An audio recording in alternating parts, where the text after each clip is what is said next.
Well, good morning, everyone. If this is your first ever visit to our church, my name is Darren. I help people understand the Bible. So what we're going to do this morning is I'm going to read bits of the Bible to you and I'll help you understand it.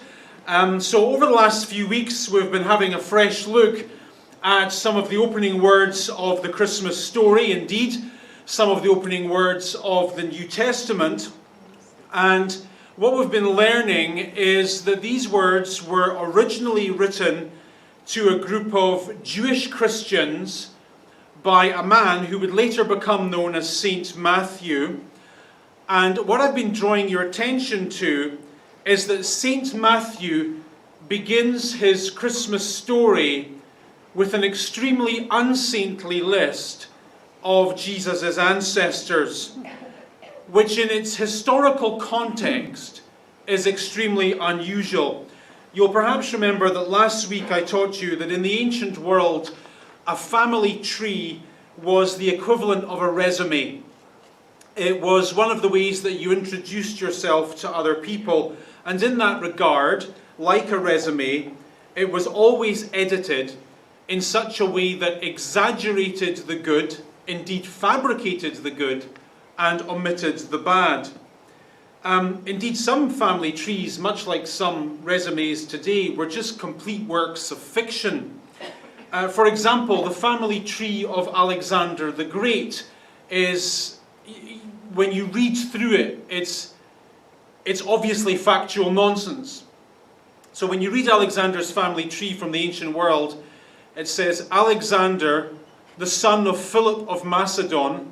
Then it gets into the son of Hercules, the son of Apollo, the son of Hermes, the god, not the bag manufacturer, the son of Zeus. It's kind of how it reads. And the point being made in this obvious fabrication is that the blood that courses through Alexander's veins is the very best. It is not the blood of a man, it is the blood of a god. And this habit of fabricating your past was widespread in the ancient world. And it had to be. Because in the ancient way of thinking, a person's past always determined a person's future. The apple, so they thought, never ever fell and never could fall far from the family tree. In their way of thinking then, if your ancestors were successful, distinguished people, you would live a successful, distinguished life. However, if your ancestors were a motley group of reprobates, your life would be rather motley and rather undesirable. And so for that reason, if you lived in somewhere like ancient Rome, and you wanted to marry the daughter of a wealthy business person, while you were asking your intended's father if he could ask, if you could marry his daughter, while you were asking that question, you would have to hand over a copy of your family tree, going back at least 5 generations. And if upon examining your family tree, that man saw that there was plebeians in your background, no way in the world would he give you permission to marry his daughter. And so with those sorts of issues going around, it's unsurprising that in the ancient world, family trees were more often works of fabrication than fact. And that's fair enough. Because the point in writing one of these ancient family trees wasn't to tell the truth.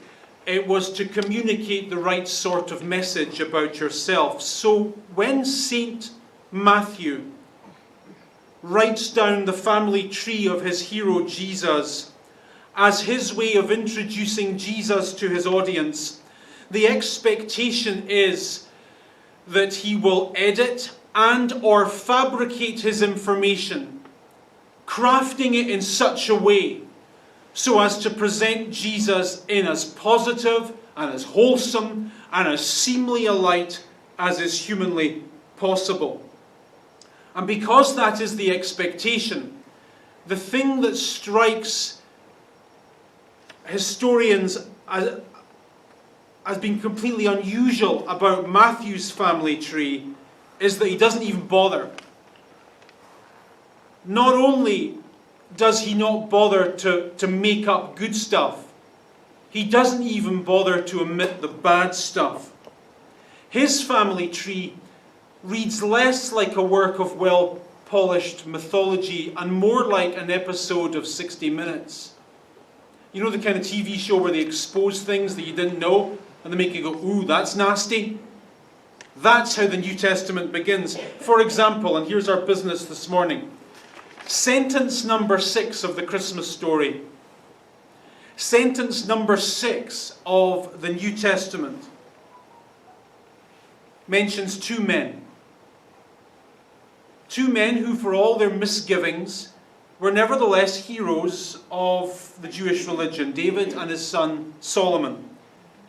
Matthew's audience would have all have thought well of these two people. Under the reigns of these two men, Israel had never been richer, stronger, freer, and more prosperous. And for that reason, pretty sure this is true, I'm guessing, but I'm pretty sure it's true. Every single family tree in first century Israel would have mentioned the names of these two men. Every single first century Jew, when they wrote down their past, would have said, I am somehow related to the great King David and the great King Solomon.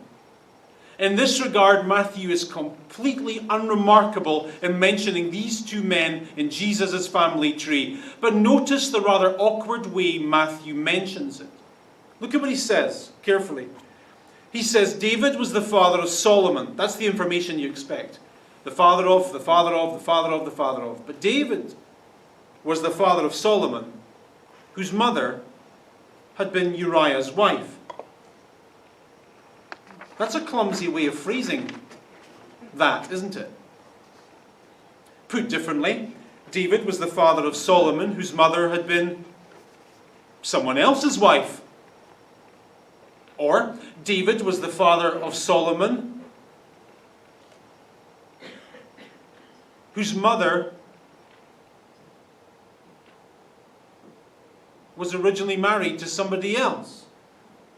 And before we get into the specifics of that story, let's pause for a moment and note that it is interesting, is it not, that Matthew should choose to include this information in this particular way.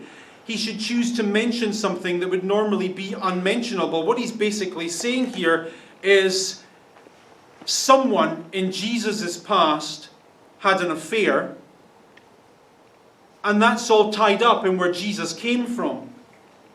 Why does he do this? Why be so careful to say that he had been someone else's wife?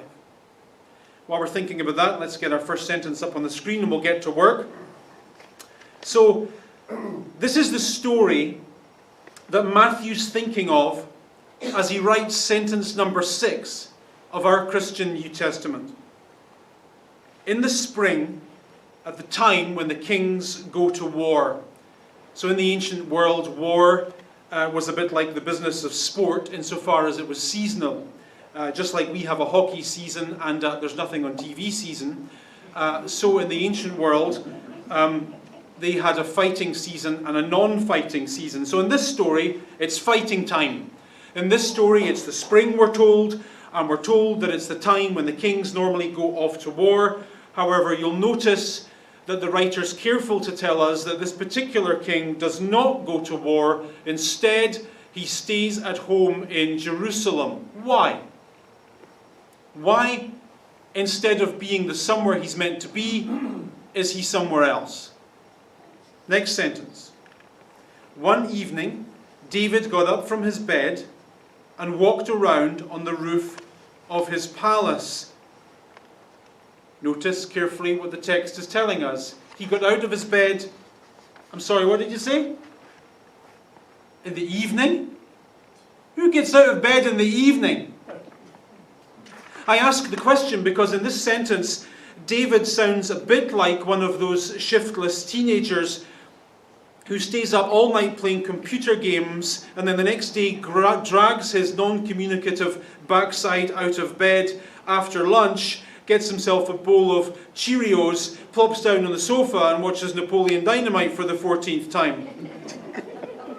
And that is remarkable to me because I happen to know that up until this point in the story, that is not at all the kind of person whom David was. Up until this point in the story, David's life has been one of unchecked industry and success. At this particular point in the story, he's at the pinnacle of his career. He's won every battle he's ever fought. He's built a city that is fast becoming the envy of the ancient world. He's written scores of books. You can tell by those books that his spirituality is deep and genuine and meaningful. He's the toast of the town, the poster boy of the ancient Near East.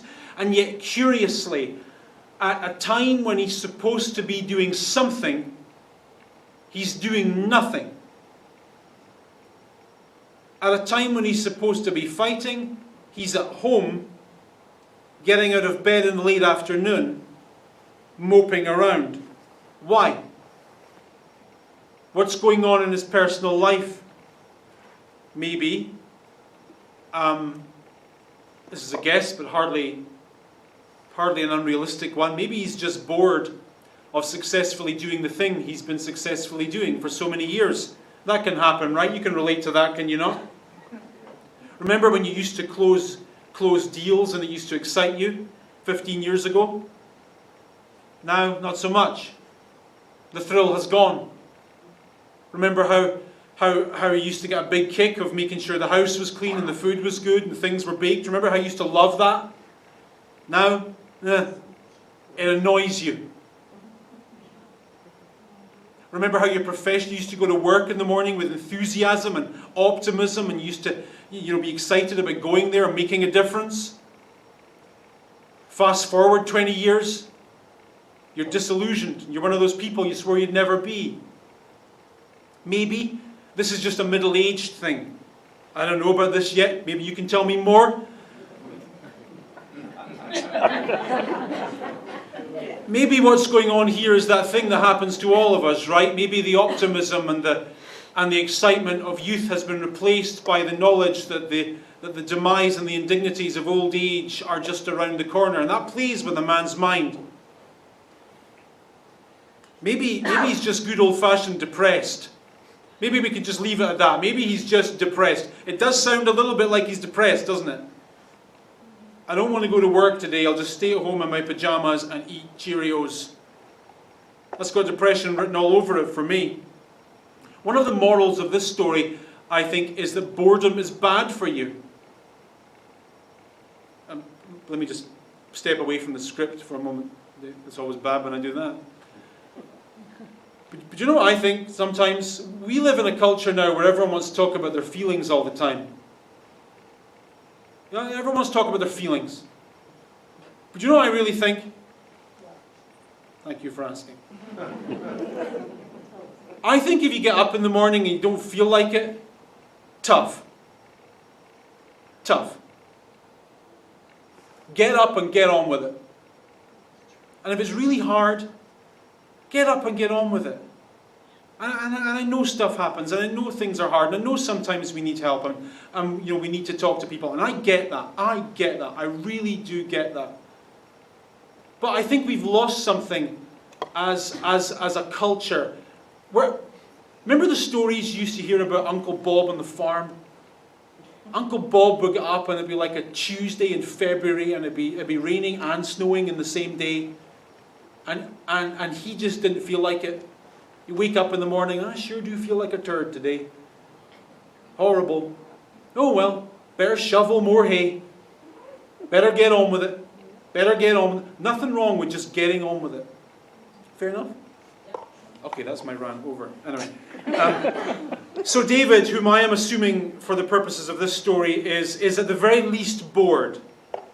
Perhaps it's a midlife thing, perhaps it's a down in the dumps thing, something like that. That guy gets out of bed in the late afternoon evening, pours himself a bowl of cereal, wanders around, we are told, on the roof of his palace.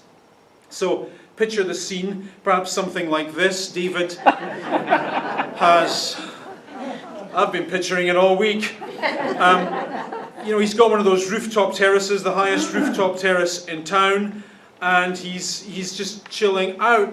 And this is where the story gets good. From the rooftop in his boredom, we're told, he sees a woman bathing, And the story says that the woman was very beautiful.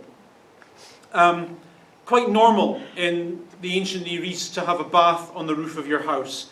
So what people would do is they would store water on their flat roof. Roofs are flat in that part of the world.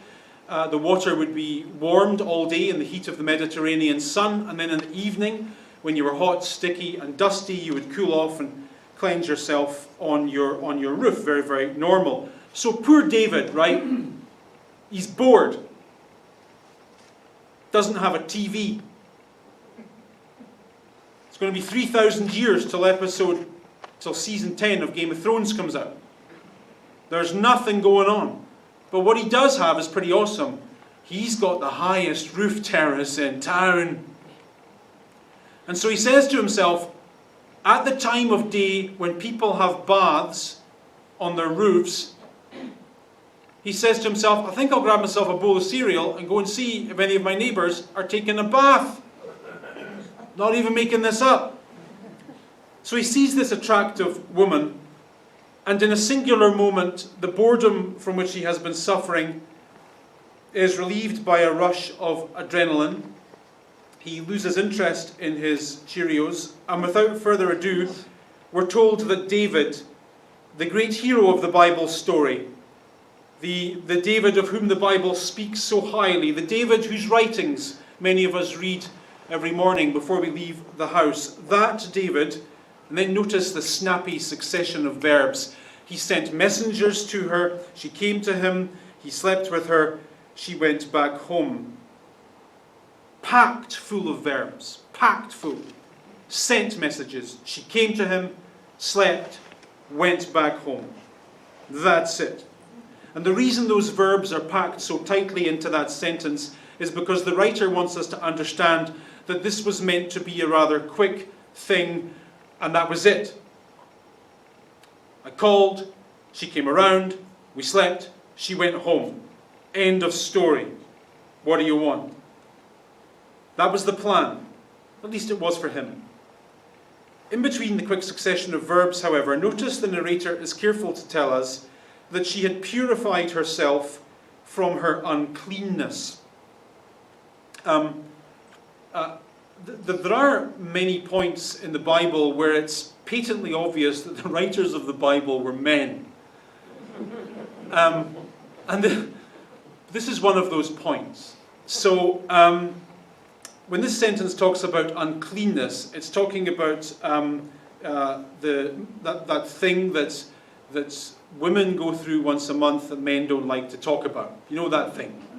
Okay. Well, in the ancient world, people rather stupidly believed that when a woman was going through her monthly cycle, she was unclean. Very silly, but there you go. And when she was finished, she would go through a ritual of purifying herself so that she could then get back on with her normal everyday life. And the reason the writer is giving us this particular nugget of information that he's obviously embarrassed talking about is because he wants the readers to know that the only man that Bathsheba has been with since her last period was David. And so in the next sentence, there can therefore be no doubt as to the chain of events. We are then told that the woman conceived and sent word to David saying, I am pregnant, and this pregnancy will be difficult to explain because my husband happens to be a soldier on deployment. So now David has a problem. He feels he needs to deal with it. So to that end, next sentence, David sends word to Joab, this is his general, and the word is, send me Uriah the Hittite. This is the husband of the woman who's carrying David's unborn son. The soldier is sent. When Uriah came to him, David asked him how Joab was, how the soldiers were, how the war was going. So the ostensible reason, it seems, for Uriah's recall is to give David a report. How's morale? How's the fighting? How's things going? How's the food? How's everything going all right? Tell me what's going on. However, the real reason for the recall, obviously, is to facilitate a sexual encounter between him and his already pregnant wife. The plan is, and it's probably a decent one, that while the soldier is in town to give a report to David, He will go back to his own home, sleep with his wife. No one will be any the wiser. So at the end of the report, David says to Uriah, go down to your own house and wash your feet. In the ancient world, I think I've told you before, feet is a euphemism for sex. I don't know why, it just was. So David, who's just slept with Uriah's wife and knows Uriah's wife is pregnant, says to Uriah, go home and enjoy yourself. Have a good night, chill out. Surprisingly, for a soldier, Uriah does not do as he is commanded. Instead, we are told he leaves the palace. A gift from the king is sent after him. Don't know what the gift was. Probably something to get the night going. Bottle of wine, oysters, who knows? Barry White CD.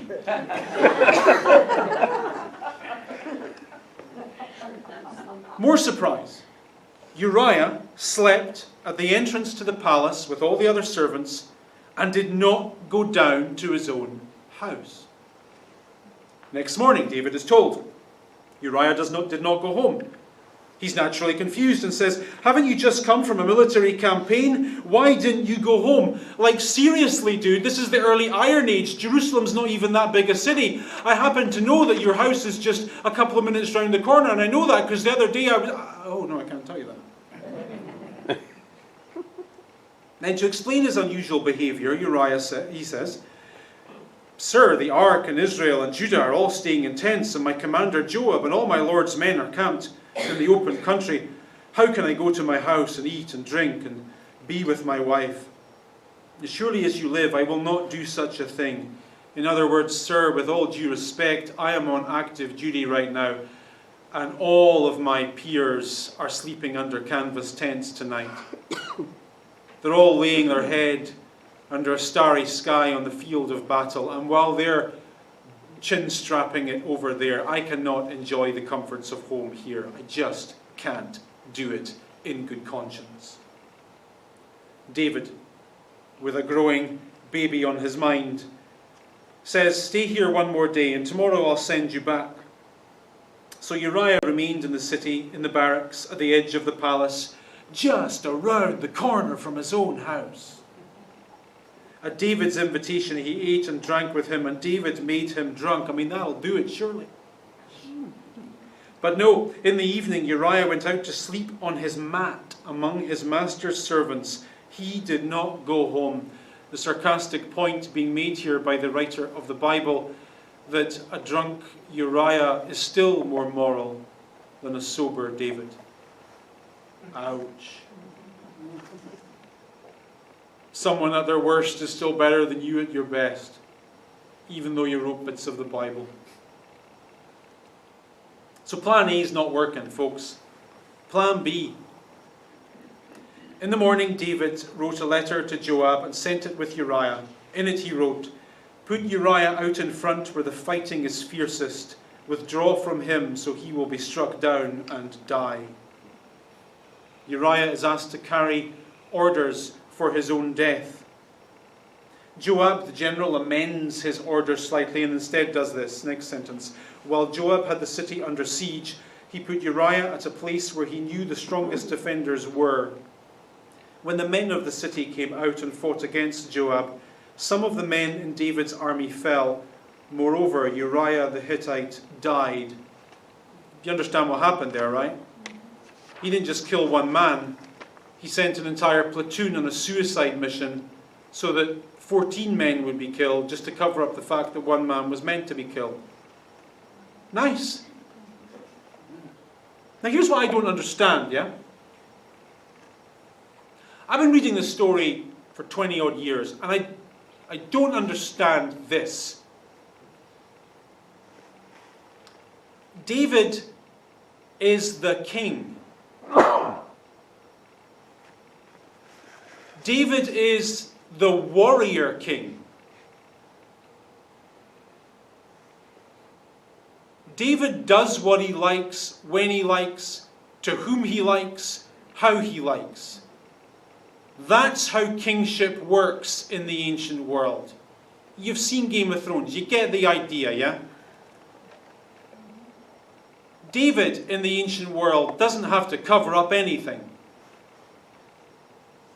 David can look this Uriah fella straight in the eye and say, you know what? I slept with your wife. What are you going to do? Print some bumper stickers? Start a We Hate David fan club? Get a petition going? I'm the king. There's a reason I sit on the throne alone. As he gently reaches for his sword. What's he going to do? So why the cover-up? You know what I think? This is a unpalatable thing to say in the post-Me Too generation, but here's what I really think.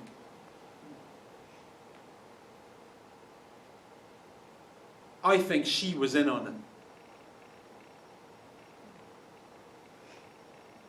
I think she's a cold-hearted, grasping woman with nothing but advancement on her mind.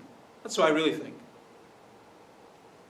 I think she knew exactly what she was doing, having a bath naked on her rooftop in the evening, knowing full well her bathtub is in eyeshot of the royal palace.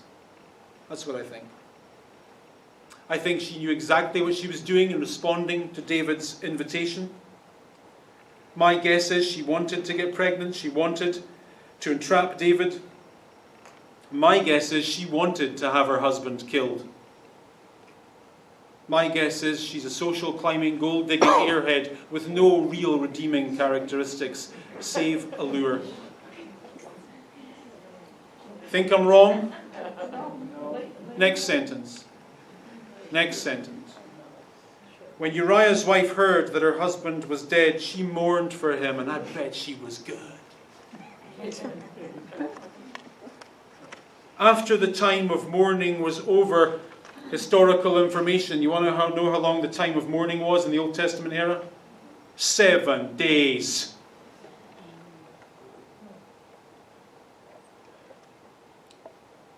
Seven days. David brought her to his house. She became his wife and bore him a son. Now, Christmas story. How do you like that in the family scrapbook? Tell me about Grandma.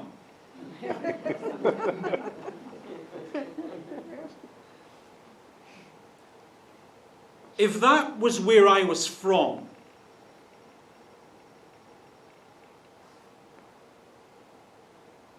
I don't think I'd talk about it. If I wanted to sell myself to you as a moral stroke religious teacher whose story changes everything, I'm pretty sure in sentence number 6 of my story, I wouldn't be talking about that. Pretty sure. So why leave it in? Why deliberately include it, in fact?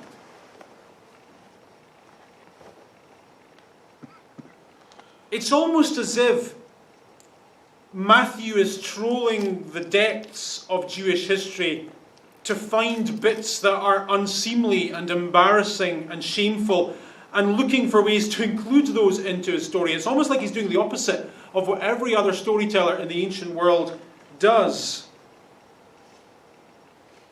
And it's not just that Matthew is trying to say that every saint has a past and every sinner has a future. It's more than that.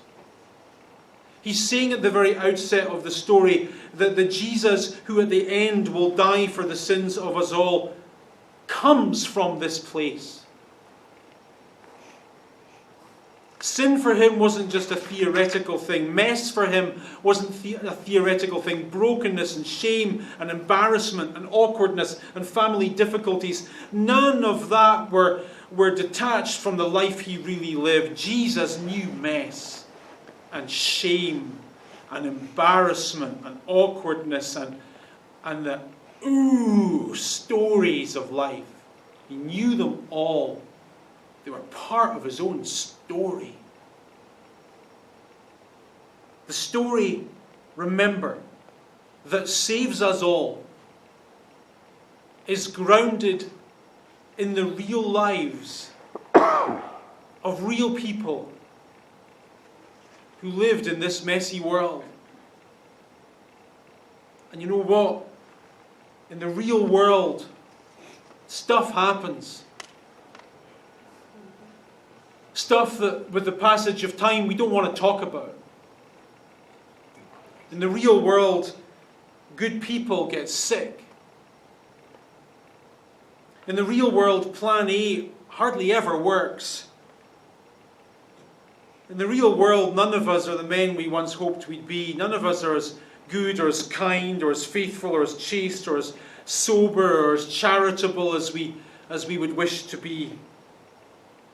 In the real world, sometimes we do ugly things and make ugly mistakes. And here is the clue that this particular sentence from the Christmas story gives to its readers. Jesus is not ashamed of any of it.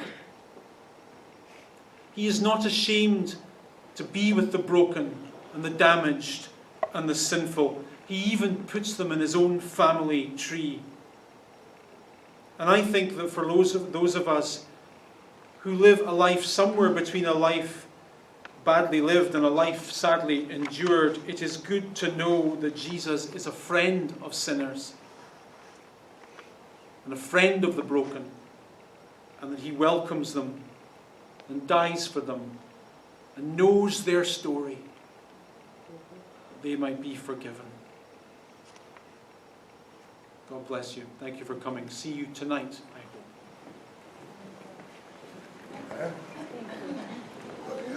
hope.